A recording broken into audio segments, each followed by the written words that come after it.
मोदी है तो मुमकिन नहीं, ये ईवीएम है तो मुमकिन है। जिस दिन वो ईवीएम हटा करके चुनाव करवा ले, उनको किसी भी स्टेट में कोई वोट देने वाले नहीं। 3 राज्यों में सही था और तेलंगाना में सबसे लास्ट में आपका ये चुनाव हुआ है। उनको मौका नहीं मिल पाया, इनमें पहले चुनाव हुआ था। नहीं ठीक है, कुछ भी नहीं है तो वो क्यों नहीं बैलेट पेपर से एक बार करवा ले रहे। देखिए, सांसदों के निलंबन के बाद पूरी तरह से तूल पकड़ी हुई है। कहा ये जा रहा है कि अभी पटना से स्टार्ट हुआ है, लेकिन पूरे भारत में अगर ये निलंबन को वापस नहीं लेती है बीजेपी गवर्नमेंट तो हम लोग प्रदर्शन करेंगे। हमने सुबह में ही सीपीआईएम को दिखाया था किस तरह से उन्होंने सांसदों के निलंबन को लेकर प्रोटेस्ट करे थे, लेकिन अब कांग्रेस के मैं नेत्री और कुछ उनके कार्यकर्ता को सुनवाता हूँ किस तरह से मोदी को घेर रहे हैं। मैम, आज इस तरह यहाँ पे प्रोटेस्ट क्या कुछ देखिए, जिस तरह से चुने हुए सांसदों को सदन में बोलने का मौका नहीं दिया जाए, उसे निलंबित कर दिया जाए, इसका मतलब है कि सरकार जो है वो डर चुकी है और जो भी बिल पास करता है तानाशाह के बल पर वो बिल को पास करवाना चाहती है। क्योंकि जो भी हमारे सांसद है, चाहे राज्यसभा में हो या विधानसभा में, वो चुने हुए सांसदों को जिस तरह से निकाला जा रहा बिल पास कर रहे हैं, ये तानाशाह है वो।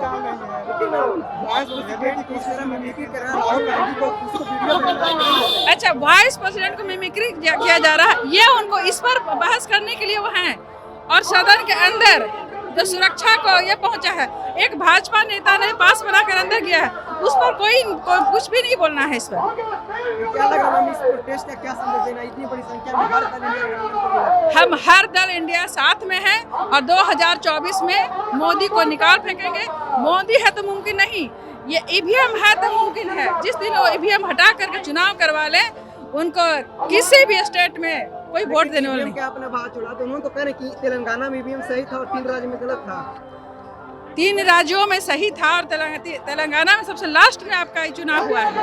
उनको मौका नहीं मिल पाया, इनमें पहले चुनाव हुआ था। नहीं ठीक है, कुछ भी नहीं है तो वो क्यों नहीं बैलेट पेपर से एक बार करवा ले रहे।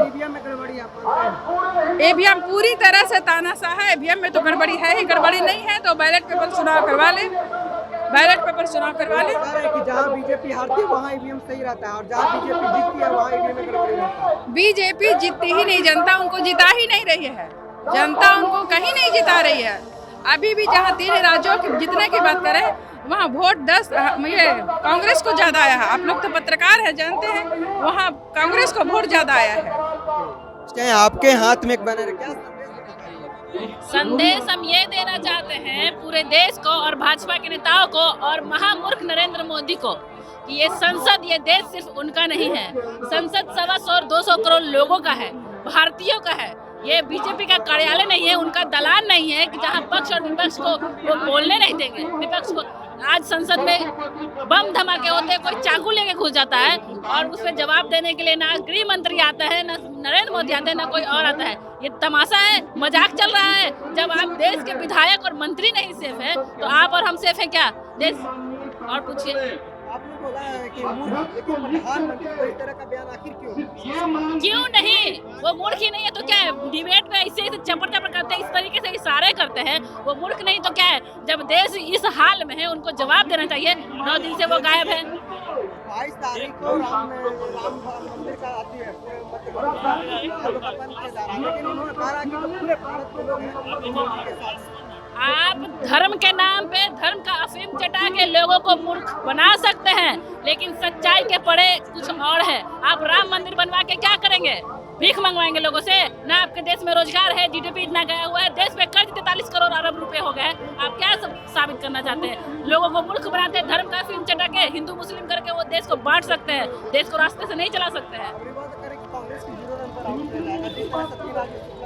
सुपारा साफ हो गया, ये समय बताएगा किसका सुपारा साफ हो। 70 सालों से मुझे बजा रहा था ना, जमुरा बजा रहा था ना, ये फिर अगर इस बार गए ना तो 70 सालों तक नजर नहीं आएंगे।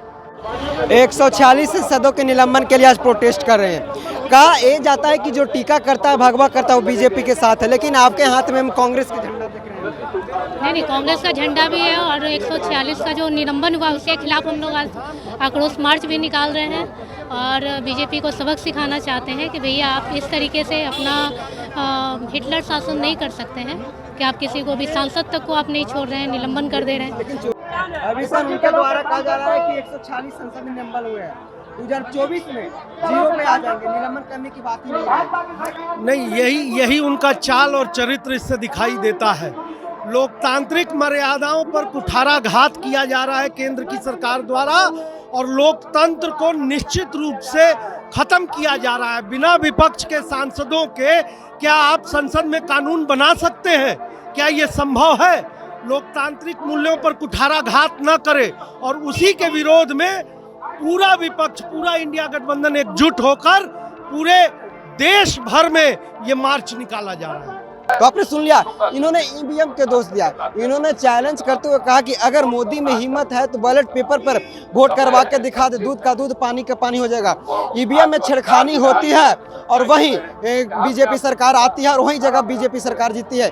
इन्होंने जब हमने प्रश्न किया कि तो तेलंगाना में कांग्रेस कैसे जीत गई, तो इन्होंने कहा कि वहाँ इनका दाल नहीं गला, यानी कि वहाँ पीछे चुनाव हुई थी, बीजेपी को वहाँ चल नहीं पाया। अगर 3 राज्यों में चले, वहाँ बीजेपी ने अपने 3 राज्यों में चुनाव निकाला।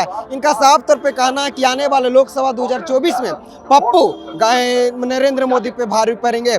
जब हमने सवाल किया कि वाइस प्रेसिडेंट को मिमिक करना कितना सही है, तब इन्होंने कहा कि तब प्रधानमंत्री राहुल गांधी को पहले मिमिक्री किए थे, वो भी संसद के अंदर सदन में चलते हुए सदन में किए थे, तो पहले कौन किया? इस पे बात कीजिए ना। बहरहाल इस खबर में ताई बने रहिए चौकस भारत न्यूज़ के साथ। धन्यवाद।